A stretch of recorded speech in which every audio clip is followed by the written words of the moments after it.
Buscando un país para todos. Proyecto Bolivia. Proyecto Bolivia. Un programa de radio con Samuel Doria Medina. Queridos amigos, tengan ustedes muy buenos días, bolivianas, bolivianos que nos acompañan todas las semanas en este espacio que nos sirve para la reflexión. El mes se está acabando muy rápido, el primero del 2016, y hay un tema que no deja de resonar en el ambiente. Se llama Fondo Indígena. Hasta ahora no tenemos los bolivianos la explicación correspondiente de qué es lo que ha pasado en ese tema y hay avidez de información. Samuel, buen día. Buenos días a todos y todas las radioescuchas de Proyecto Bolivia. Quiero contarles que el jueves 28 de enero, el jueves pasado, la Fundación Pazoscanqui presentó una investigación muy interesante, muy completa sobre el Fondo Indígena. Es importante precisar de que se trata de una investigación seria, donde no solo se denuncian los casos de corrupción, sino que se los analiza y se trata de encontrar las causas de este caso de megacorrupción. Se trata de entender cómo un proyecto, una idea que empieza como una buena posibilidad de apoyar el desarrollo de las comunidades indígenas, rurales, termina siendo tergiversado, y creo que eso es lo más importante. Esta publicación ayuda a entender ese proceso. Y por supuesto nos permite conocer en detalle los nombres, los casos, los montos precisos de este caso de megacorrupción masista. Han pasado algo más de 12 meses, Samuel, desde que este caso estallara en toda su dimensión y cada día supiéramos un detalle, otro detalle respecto a los sucesos, nuevos documentos, nuevas cifras, nuevos implicados.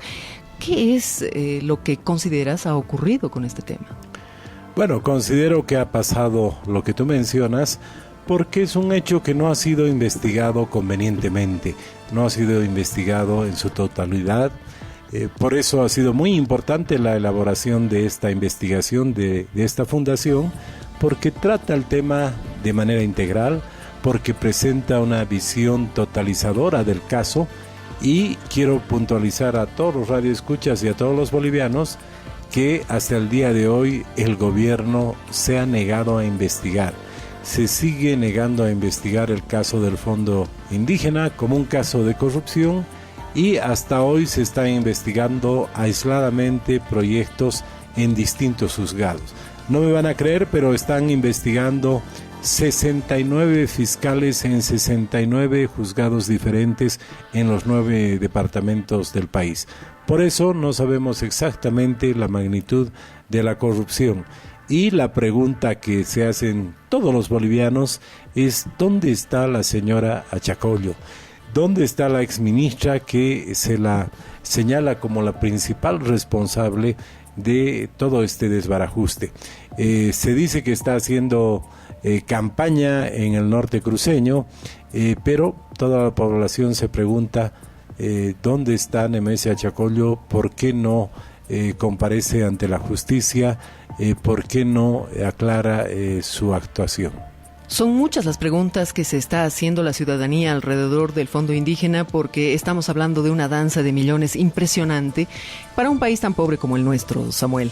Pero ¿será Nemesia Achacollo la única responsable de este mal manejo, de este mal planteamiento estatal para atender las demandas de los indígenas? No, definitivamente no, Erika, no es la única responsable. Se ha señalado en diversos ámbitos que el actual ministro de Economía y Finanzas, Luis Arce, es el que ha permitido que se lleven adelante una serie de actos completamente irregulares, como por ejemplo la apertura de cuentas privadas en bancos privados, cosa que ningún boliviano puede hacer con recursos públicos. Entonces yo te diría que habría que saber cuál fue el rol y por qué no dicen ambos personajes su versión ante la justicia, Nemesia Achacollo y Luis Arce. Luis Arce es el ministro responsable de Economía, Samuel. Él debió haber estado al tanto de todos estos temas que estamos conversando en este instante. Un boliviano común y corriente, cuando va y deposita más de 300 bolivianos en el banco, le preguntan y le dicen: ¿de dónde salió el dinero? es fruto de su trabajo, qué es lo que ha pasado, de dónde viene y cuál es su destino. Es increíble que no podamos o que no hayan formulado ese tipo de preguntas cuando se hicieron los depósitos millonarios a los dirigentes campesinos. Bueno, creo que tocas un punto muy importante y que todavía va a dar mucho en la investigación y en las sanciones penales que tendrán que darse. No es que los bancos preguntan de propia iniciativa, existe una ley que establece que cada persona tiene la obligación de reportar cuando hace un movimiento importante de recursos. Y en este caso, no es que se ha abierto una cuenta o se han desviado un pequeño monto, son 72 millones que se han depositado en 54 cuentas en cuatro bancos privados.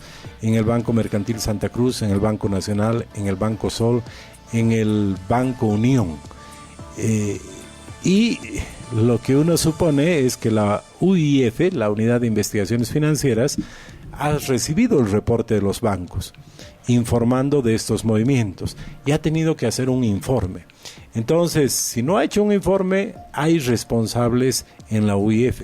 Si ha hecho su informe y ha pasado a la siguiente autoridad y esa autoridad se los ha guardado, será esa otra autoridad la responsable. Entonces, son delitos muy graves que se han cometido, mencionando solamente el aspecto financiero. El presidente Evo Morales se pronunció sobre este tema, Samuel, y dijo, fueron 2 milloncitos. Mira, Erika, en este estudio se puede ver cómo varias autoridades han tratado de minimizar este tema. Se hace una primera auditoría de parte de la Contraloría que señala que había problema con 72 millones de bolivianos. Y esa investigación se corta porque la esposa del Contralor trabajaba en el Fondo Indígena.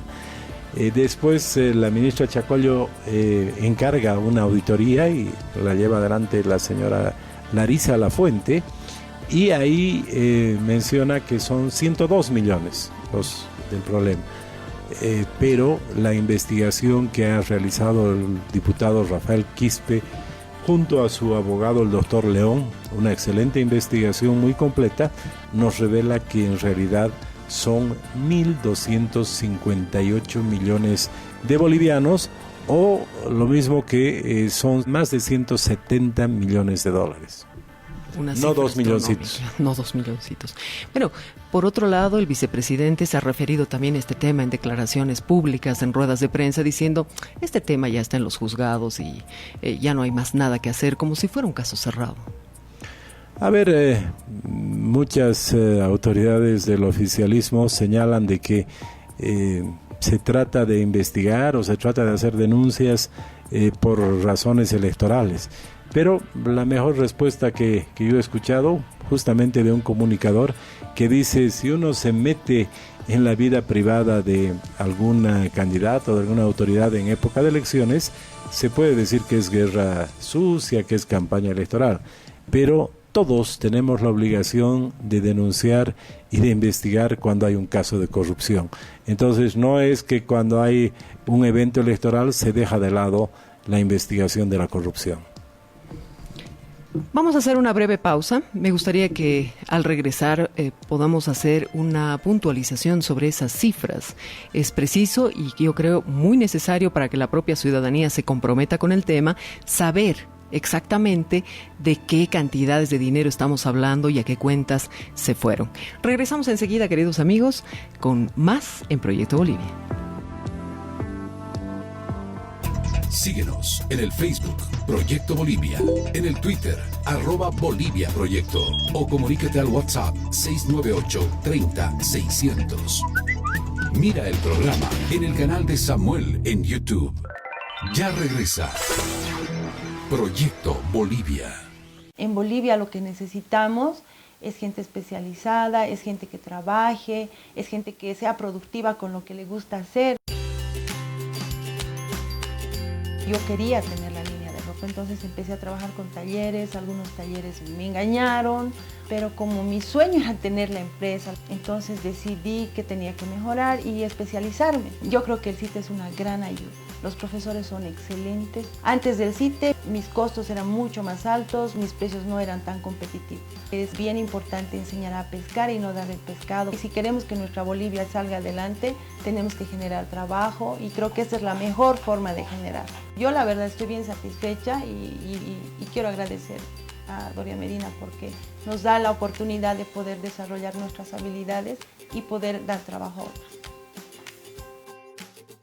Estás escuchando Proyecto Bolivia.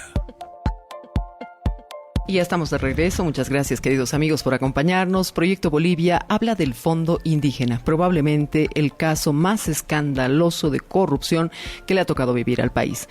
Samuel, vamos resumiendo un poco los resultados de este estudio que ha presentado la Fundación Pazoscanqui. Vamos a la exactitud de los datos y vamos también a precisar algunas responsabilidades que deberían ser investigadas por la justicia. Sí, Erika, en principio se ha podido constatar de manera documentada, por supuesto, lo siguiente. Es tal el desbarajuste que hay en el Fondo Indígena que el 67% de los proyectos del Fondo Indígena son proyectos irregulares. Es decir, hay 1.302 proyectos irregulares. El monto de estos proyectos irregulares asciende a 1.258 millones de bolivianos. Y esto equivale no a 2 milloncitos, sino a 182 millones de dólares. El 94% de los desembolsos que se hicieron en el Fondo Indígena fueron a cuentas privadas. ¿En qué se gastó ese dinero, esa plata?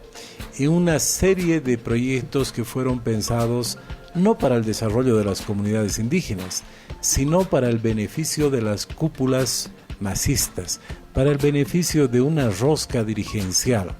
Así vemos que la mayor cantidad de proyectos eran proyectos de formación de dirigentes, de capacitación, de arreglo de sedes, de fortalecimiento comunitario, y en la investigación se ha comprobado de manera precisa, documentada, por ejemplo, eso que antes era un rumor.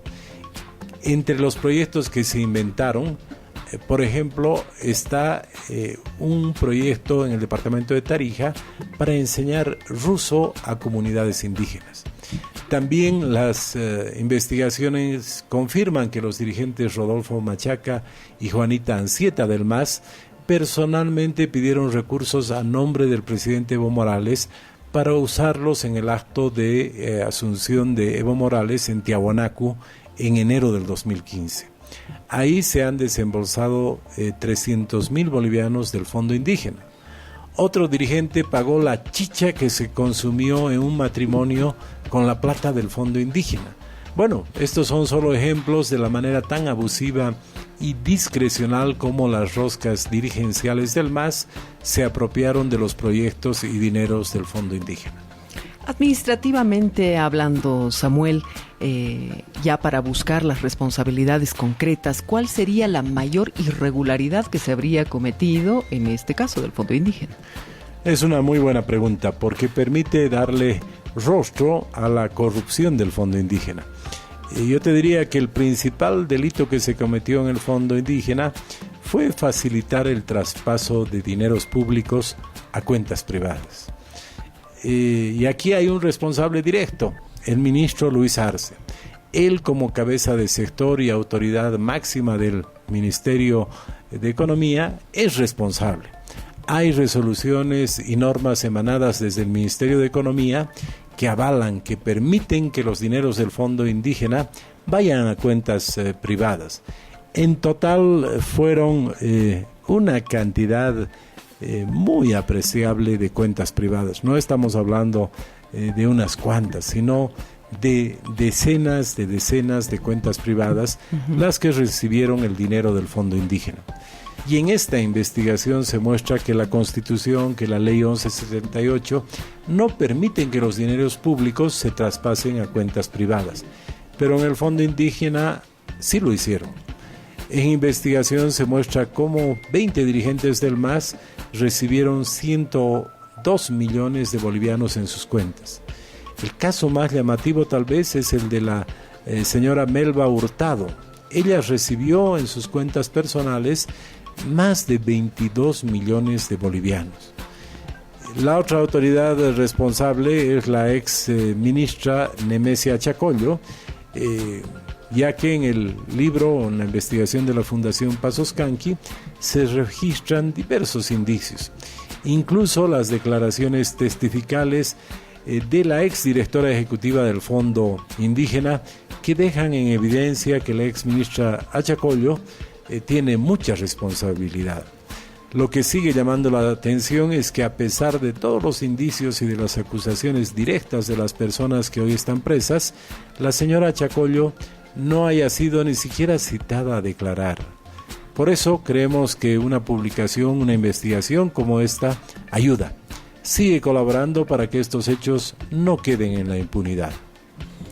Samuel, he estado revisando este documento que ha presentado la Fundación Pazoscanqui y allí hemos encontrado que hay un capítulo donde se recogen de manera muy interesante las reacciones que ha tenido el movimiento al socialismo como partido y el gobierno en general a momento de abordar el tema del Fondo Indígena. Sí, Erika, no hay duda. Este es un capítulo importante porque revela dos cosas. Primero, el Fondo Indígena tocó de manera directa a todo el movimiento al socialismo y a todo el gobierno. De ahí que haya habido diversos pronunciamientos y esta publicación los registra. Sobre la corrupción del Fondo Indígena, los personeros más importantes del gobierno, la gente del entorno presidencial, han tenido que salir a dar explicaciones. Juan Ramón Quintana, Álvaro García Linera, Luis Arce, el propio presidente Evo Morales.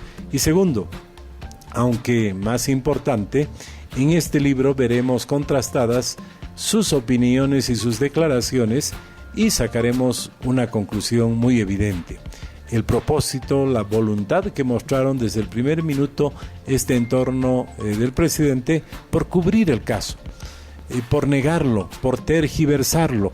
Es decir, el Fondo Indígena y la mega corrupción lo mostró al gobierno como un gobierno que opta por la impunidad, por la protección de su gente que ha cometido delitos. Por eso ni Nemesia Chacollo ni Luis Arce han sido convocados por la justicia. Hace pocos días atrás, cuando escuchábamos el discurso presidencial más largo de la historia, el presidente reconocía que una de las tareas pendientes era haber resuelto el tema de la justicia boliviana. Sin embargo, en un caso tan complicado como el del Fondo Indígena, nos dicen que llegue a los estrados judiciales y que se resuelva ahí. Yo me quedo más intranquila que tranquila. Me gustaría que toquemos ese tema cuando regresemos de esta pausa, Samuel, en Proyecto Bolivia. Ya regresa Proyecto Bolivia. Los bolivianos tenemos derecho a progresar. No la creía que yo podía hacer una prenda. ¿Te quita? Ahora ya la estoy vendiendo. Podemos producir más y mejor. Me ha dado la oportunidad de brindar una mejor calidad de mis productos. Con buenas máquinas, con computadoras y con capacitación, nadie nos podrá superar. Algo que sea boliviano, porque mi marca va a decir Made in Bolivia. Yo creo en ustedes. Yo creo en Bolivia. Con los CITES, nada nos va a detener. Síguenos en el Facebook Proyecto Bolivia, en el Twitter @Bolivia Proyecto o comunícate al WhatsApp 698 30 600. Mira el programa en el canal de Samuel en YouTube. Estás escuchando Proyecto Bolivia. Y ya estamos de regreso, queridos amigos, la tercera parte de este espacio que está abordando a profundidad el caso del Fondo Indígena. Antes de la pausa, Samuel recordaba que en cuanto el presidente dio el discurso más largo de sus discursos presidenciales, él decía que no estaba satisfecho con el trabajo que se había hecho en el órgano judicial, que era una de las tareas pendientes del país. Sin embargo, paralelamente nos dicen que el tema del Fondo Indígena será resuelto en ese escenario y uno no queda tranquilo. Más bien todo lo contrario. Algunos han entrado presos, pero no los más importantes, Samuel.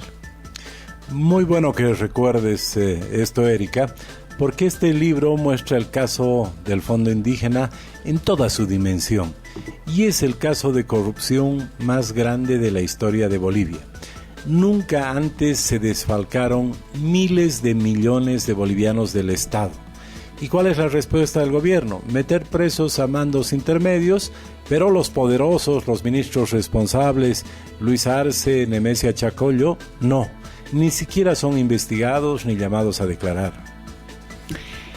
¿Podrías decir entonces que no existe voluntad política de parte del movimiento del socialismo para resolver este caso y darle sanción a las personas que han tenido responsabilidades directas e indirectas?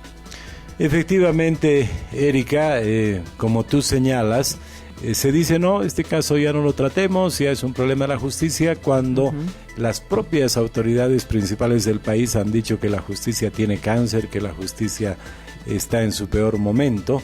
Entonces, creo que es muy importante tener en cuenta qué es lo que se debe hacer con este caso, que es el caso de corrupción más grande de la historia de nuestro país. Primero, está claro de que se necesita una auditoría externa para poder conocer la totalidad de los responsables, la magnitud del desfalco que hay, qué es lo que pasó finalmente con el Fondo Indígena, porque además hay que recordar que el gobierno ha sacado un decreto de agosto del año 2015 donde ha extinguido el Fondo Indígena. Ya no hay Fondo Indígena desde el punto de vista legal. Y se ha formado otra institución que es el Fondo de Desarrollo Indígena, que tiene nuevo presupuesto, nueva vida. Yo me temo que con el objetivo de echarle tierra a este caso y de olvidarse. Entonces, primero se necesita una auditoría externa. La auditoría que se ha hecho fue encargada por la misma ministra Chacollo, y en esa auditoría hay varios casos que no estaban claros, que han sido cerrados. Entonces, por ejemplo, he escuchado al exdirector del fondo